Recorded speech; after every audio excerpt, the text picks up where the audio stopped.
This time around, it's the turn of creating user accounts in Microsoft 365 and Azure Active Directory. You may think you know how to do it, but there's a few secrets as well. So are you ready? Let's take a look.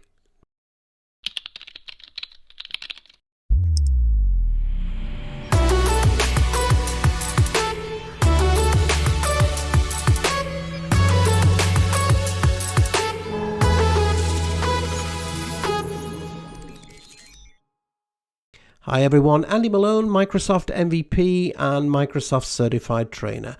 Welcome back to the channel. This time we're going to take a look at creating user accounts in Microsoft 365 as well as Azure Active Directory. They're one and the same, of course. Now you may think, okay, that's easy, Andy, I know how to do that, but you'd be surprised. There's a few little tips and tricks that you may find useful here. Remember, as always, if you enjoy what you see, go ahead, click on that subscribe button, ring that bell, and you won't miss any future postings. And of course, I love your questions. I feedback to them all. I answer them all. So, are we ready to learn? Ready to see a demo? Let's take a look. So we begin in the Microsoft 365 portal, and I'm going to go over here into the Admin Center. Now, when we talk about creating and managing user accounts, there are really two places that we need to think about. So I'm going to click on Show All, and I'm going to come into Users. And here in Users, we've got 3 or 4 little nodes here. One is Active Users. So this shows me all the users that we currently have in our organization. And you can see we can also create contacts as well. Now, contacts are essentially gives us the ability to have an address book, and all users can have an address book. And so this is contacts that you want to make available to all your users. You can also have guest users here. And although it says you can create a guest user here, in actual fact, what it does is it takes you into Azure Active Directory. Please note that if you have a business basic account, this feature is not available. Also in here, we have deleted users. So any deleted users that you may have created or maybe have deleted, they go into the recycle bin or this deleted users container for 30 days. So as I mentioned, there's a couple of places to create user accounts and a number of ways to create user accounts. So basically you should know that the directory or the database, the directory service that we use in 365 is a service called Azure Active Directory.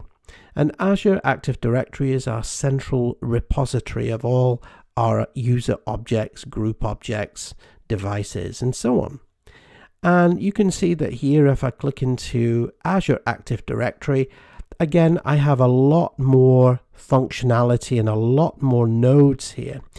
In fact, we call these nodes, we call them blades. Okay. So if I click into users here, you'll see I've got exactly the same users here as I do here. It's the same. It's the same portal. So Andy, which one would I use? To be honest, it's entirely up to yourself. Whichever you feel comfortable with. Although, to be fair, if you're in 365, this tends to be the one that you would use most.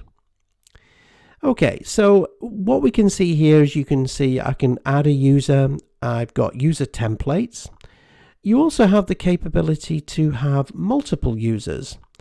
And you can also set up what we call multi-factor authentication, which I've covered on previous sessions. You can delete a user, refresh the page, you can reset a user's password, and so on. Now, a lot of this is context sensitive. So if I select Adele, you'll notice that the menu changes. So this is what we call a context sensitive menu. So anything that I do here is relative to this particular user account. So for example, I could manage Adele's licenses. I could reset her password. And you can also do this for multiple users as well. So rather than, if you reset all of their passwords in one go. Over here we have this little ellipse here. Now, depending on the size of your screen, there are other options here as well. So managing groups, contact information, and you can also edit the sign-in status of a user. So at the moment I'm viewing all of my users, and you can search for a particular user if you want to.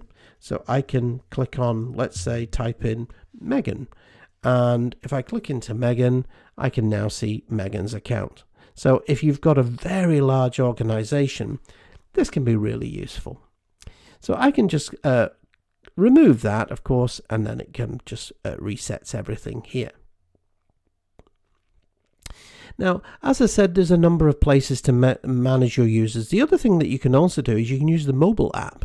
So the 365 mobile app is really nice, a nice feature. Also fairly new here is you've got some recommendations. And one of those recommendations is to allow users to reset their own passwords. And this is called SSPR, Self-Service Password Reset. And you can switch this on. You need to switch it on in Azure AD. So if you want to do that, you can see it just takes you straight to the place where you need to switch it on. Okay, and it says, okay, do you want to switch it on for all of your users or just selected users? So, yeah, okay, I'm going to go ahead and switch this on for all of my users. So let's talk about some basics, and let's talk about creating a user account. So everybody, you need to have a user account in Microsoft 365. But you should be aware that there are a number of different types of users. So a regular user account you can create here. If it's going to have admin privileges, so we call this a privileged account. So if you need to create an account that's got admin privileges, I recommend that you don't license it, that you just create what we call an admin account. Administrator accounts do not need a license, by the way. Okay, so if you're concerned about using up your licenses, then that's a little bit off your shoulders. So I'm going to create a couple of user accounts. I'm going to create one here, and I'm going to call this guy, I'll call him, oops, sorry, just click in there. I'll call this guy James Kirk. Now, anybody that knows me knows that I'm a Trekkie. So Captain Kirk, there we go, Kirk J. Now, also what we have here is you've got your tenant. So this is your tenant ID. Now, just think of Azure Active Directory as, let's say, the C drive on your computer. So the C drive on your computer is Azure. So that's where your content is stored. And it creates a drawer or a folder specifically for your organization or tenant. So you have a unique tenant ID on Microsoft.com. Now, Andy, can I use my own domain name? Yes, I did. Yes, you can. And if you look at the very last video that I recorded, or the second last video, was recently one on DNS that explains how to customize that. All right. So I'm going to go ahead and I'm going to click on next. And at this point it says, okay, where is the user located? Now, this is really important, folks, because this is where your data is going to be stored. So if you choose the United States, your data will be stored in the United States. So for myself, I'm going to scroll down. I'm going to say, yeah, I'm in the UK. And in the UK, we have 2 dedicated data centers. So I know that for compliance or for security reasons, my data is going to be stored here. So do I want to assign a license or create a user without a license? Now, one of the reasons why you might create that is, let's say you want to create accounts, but you're not ready for the user yet. So maybe the user hasn't joined the company. So just to let you know, as soon as you assign a product license, you're paying for it. All right. So if you're not quite ready for that license, consider choosing that one here. All right. Now, a question is, can the user still log in? Absolutely. The user logs in, but they wouldn't be able to see any, they wouldn't see any apps. It would just be a blank portal, but they can log in. All right. Okay, so I'm going to say, yeah, I'm going to go ahead. I'm going to assign a product license. I've just got some demo licenses here. So I'm going to go ahead and add an E5 license to this particular user. Now you can see here, it also gives me a list of all the applications that this user can have with this particular license. So here we see Microsoft Bookings. So if you don't want the user to have this app, you can simply just take the checkbox out and the app won't appear for that user. So I'm going to click on next, and at this point it's now saying, okay, do you want this user to be have admin access? So does the user need any admin access to the administration center? So just to let you know that the global admin is God, all right? And we also have a number of other roles. So these are kind of junior admin roles or specific admin roles, but let's say Microsoft SharePoint, Exchange, Teams, and so on. Again, I've recorded previous videos on these in my channel. So if you'd like to know more about those, please take a look. In the case of this demo, I'm going to say, no, our user doesn't need access to the admin center. So I'm just going to go ahead and collapse that down. Now, the one thing you can do is you can also put some profile information. So, he might be in the sales department, whereabouts, which city is he going to be? I could say he's in Oslo, which country is, sorry, I'm in the UK. Sorry, let me say, I'm going to be in, let's say, Edinburgh, and he's going to be in the UK. I can put his details in here, the department, and so on. So I can click on that. So you can see I've now filled in all that information.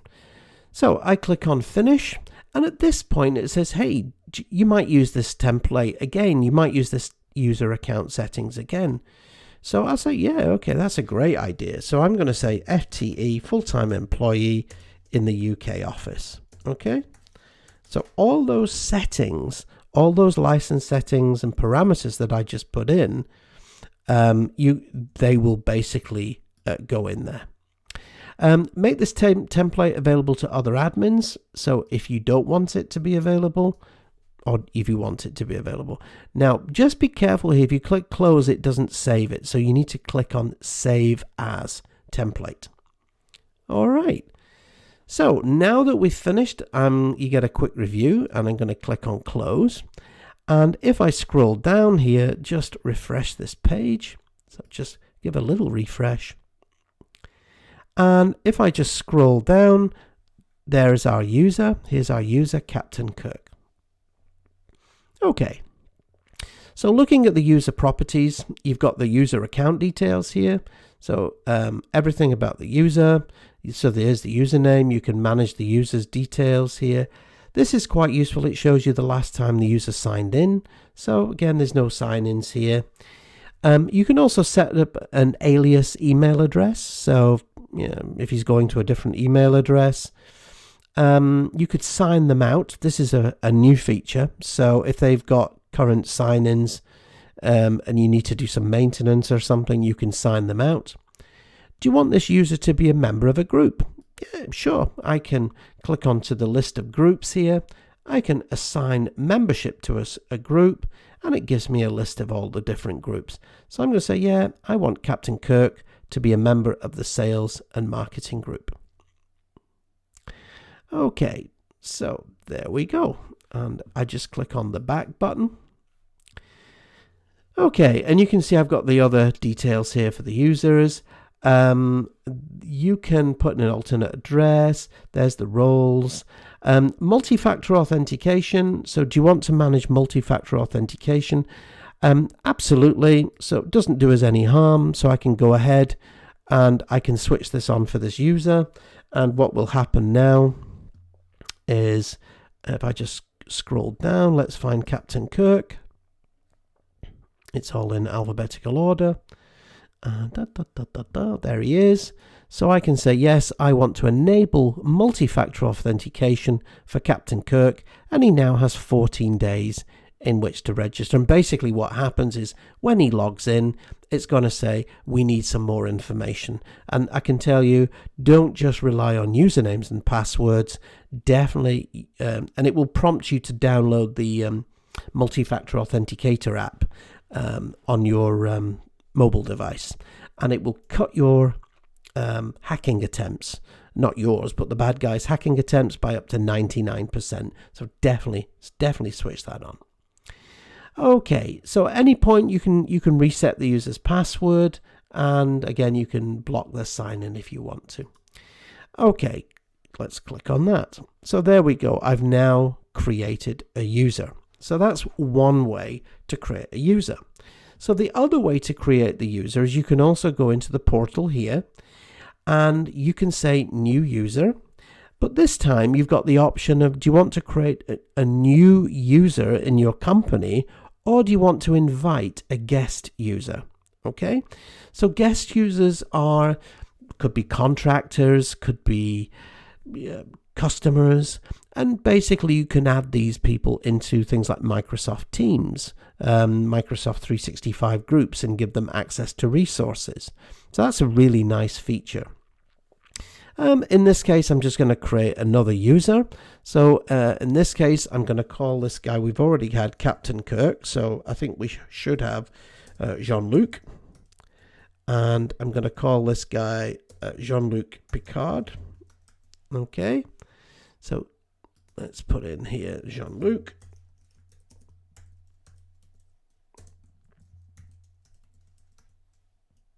Oops, sorry, yes.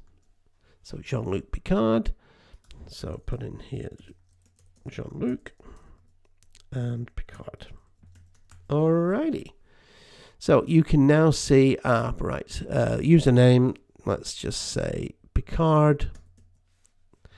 Let's put in C. Yeah, oops, sorry, J. There we go. So I've now got Picard J. I can auto-generate the password, or I can put a password in. For Jean-Luc, go ahead and create the password. So I'll just put in the usual Microsoft password here.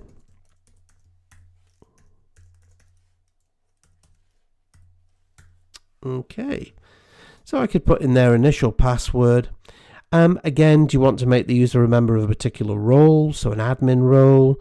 Do you want to make them a member of a group? Again, I could do that. I could say, yeah, I'll make them a member of sales and marketing again, and click on that.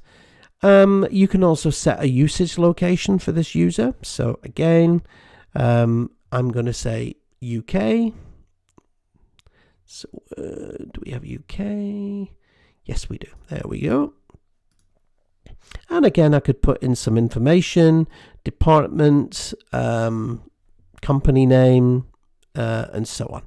So I'm going to go ahead and click on that. Now you'll notice here we don't have the same granularity for Microsoft 365 because this is pure Azure Active Directory. So you would need to go in there. Okay, so I'm going to save the password for Picard there. Okay, so now if I go back into my admin center and just refresh this. Okay, now one thing I haven't done yet, of course, is I didn't assign a license to Jean-Luc. So I'll need to go into here. And again, I'm going to go to licenses. And again, I'm just going to assign him that E5 license there. Alrighty. So license has been done. Save those changes and just close that down. Now, I mentioned that we've already created a Captain Kirk. So we can also now go to this user template option here. And you can either add a template or you can manage the template. And any templates that we've created, you can see are here. So here is an FTE from my London office. So I'm going to call this guy, we'll call him, what should we call him? We'll call him Jon Snow.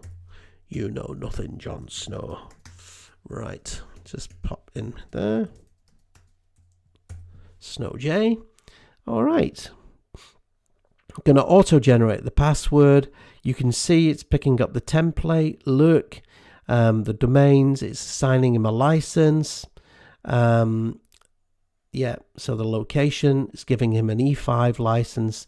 There's no roles here. Anything else you want to put in? So snow, yeah.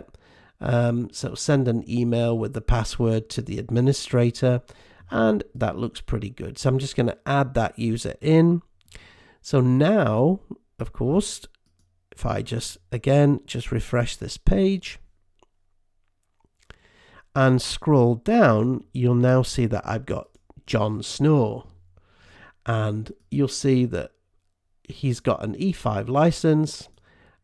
His account details is in. So if I scroll down, and also if I go into the details of this user, contact information, yep, so there's his contact information, UK, and he's in Edinburgh, just like Captain Kirk, and he's a member of that group. That can be a really good time-saving thing.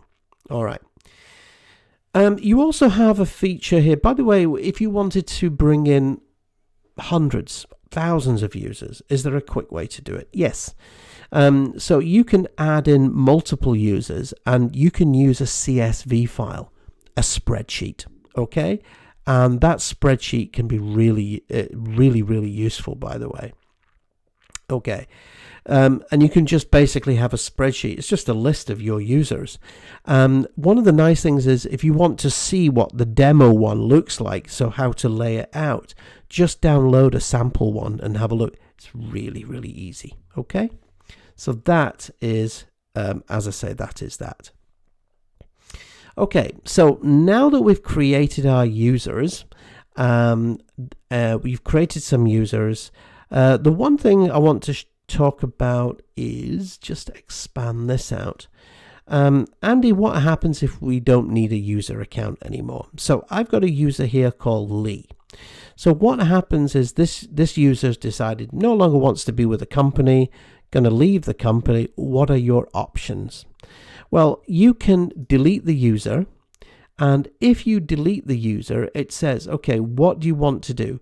Give another user access to Lee's files and mailbox for 30 days. So it could be like his manager or somebody like that. Be careful with this, because in some places in the world, this could be, sensitive. If you're not bothered aligning or assigning information to that user, then you can just go ahead and delete this user. Now, you're thinking, oh my God, what have I done? I've gone and deleted that user. I didn't mean to do that. First of all, don't worry. Okay. So the great thing about this is I can just go into deleted items. So just go into my deleted users, and you can see that Lee is here, and you have 30 days in which to bring him back. So I can just simply restore that user. It resets the password, and everything that they had, everything that they were, is now back. So it's not a problem. All right, there we go. Okay, so just going to go back here. Now, in terms of user accounts, there are a couple of important settings that you do need to know. And for this, I'm going to take you into Azure Active Directory. So in Azure Active Directory here, you can see I've just come into my users, just my users node today, and I have all my users. So I've mentioned the difference between creating a user and a new guest user. So for example, if you want to invite somebody into your organization, you just put the same details in, you type in a little message, hey, come and join the party, and you send them an invitation. So just to get you to understand that, there are different types of Azure Active Directory accounts. So there is a free account that you can use for guests. So as I've said, I can invite a guest. There is the paid account, which is the basic account, which comes with Microsoft 365. And there are also 2 premium accounts as well, so P1 and P2. Now, typically, if you have, let's say, an enterprise E5 account or a business premium account, you tend to get additional security and mobility functionality with those premium features. Okay, so I've gone ahead and just created an account. So if I go back into Azure Active Directory now, because I've switched on multi-factor authentication for some users, it's now going to prompt me. And this is quite nice to see this actually. So when I click on next, it's going to say, okay, let's have a look.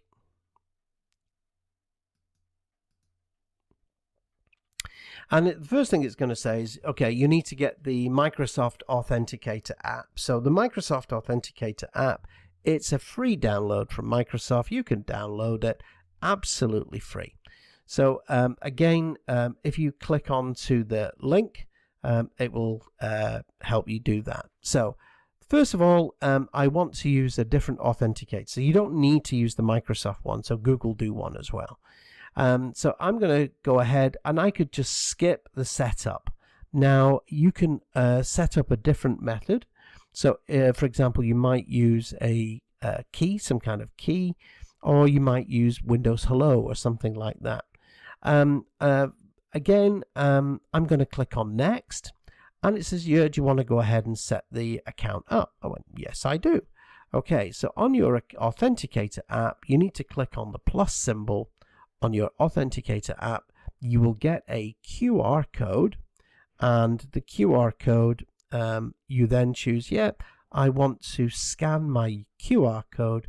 So you basically just scan that little QR code and it just sets you up. And what it will do now is it will just say, hey, do you want to go ahead?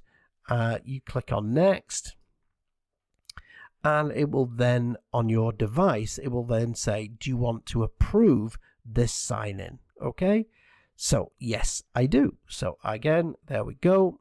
And I've now approved that sign in. Click on next, and there we go. Now you can also provide some additional information here as well.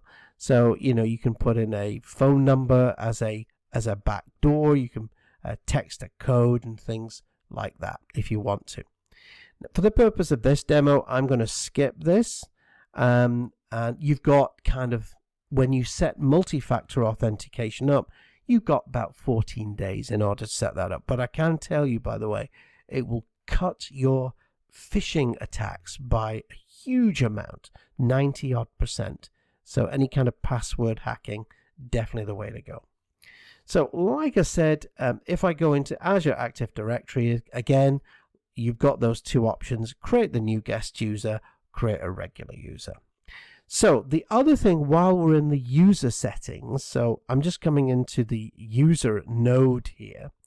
So while we're in here, again, you can see a list of all your users. There's a few other things in here definitely worth having a look at as well. So again, you can do a password reset. You've got a deleted container, so any users that you've deleted, you can see that. I haven't got any just now. If I click onto user settings, okay, are you going to allow users to register applications? So if you've deployed applications to users, are you going to allow them to register them? Do you want to restrict access to the admin portal? Do you want to link in with LinkedIn? So you can do that. And you can do this for specific groups. Now you just saw me create a guest user there, and this is called an external user. And you can actually customize, or you can specify to what level of collaboration you're going to allow that user. All right. One-time passcode is a new security feature for guests now. So this has just been introduced, by the way. So what level of access do you want your guest users to have? And this can be particularly useful, for example, if you're sharing content in Microsoft Teams. Then you've got, okay, who can invite guests? So guests are typically invited by administrators. So you've got 4 different options here. No one can invite guests, including admins. In other words, no external users at all. Only users assigned with specific admin roles can invite guests. So for example, we have the global admin, we have the user admin, and we have a special role called the guest inviter role. If you want members to be able to invite, again, that's the least restrictive to the most restrictive. Enable guest self-service sign-in for user flows. Again, that's up to yourself. And then you've got, as before, you've got some collaboration restrictions. So in terms of invitations, how do you want those to work? So the external collaboration is specifically for guest accounts, and that's quite useful. Okay, so while in here, this other node here says sign-ins, and what this does, it gives me a complete list of all my user sign-ins. So whether those sign-ins were successful or whether they were problematic. So that's the one I just interrupted. Okay. Also, it could be if it was denied or failure, that could indicate that somebody's trying to hack in to your system there. All right. And as well as that, you've also got access to, of course, all the audit logs and things like that here. So there we go. We've looked at creating user accounts in Microsoft 365, in Azure Active Directory. We've talked about the differences between regular user accounts and guest user accounts. And we've also taken a look at some of the user account settings. I'd also like to mention that you can also deploy user accounts using a tool called PowerShell. And PowerShell uses two main modules to manage users, MSO, so Microsoft Online Users, or Azure AD User. Okay, so those are the PowerShell options. And you can find those, or everything to do with PowerShell, on the PowerShellGallery.com. So PowerShellGallery.com is your definitive source for resources. So there you have it, creating user accounts as part of Microsoft 365 and Azure Active Directory. I hope that was enjoyable for you. As always, if you did enjoy it, go ahead, click on that subscribe button, ring that bell so that you don't miss any future postings. And as always, put your comments and questions below and I'll get to them. Thanks very much, and I'll see you next time. You stay safe. Thanks so much for dropping by. Remember, you can visit me at andymalone.org and go ahead and click on that subscribe button so that you don't miss a thing. I'll see you next time.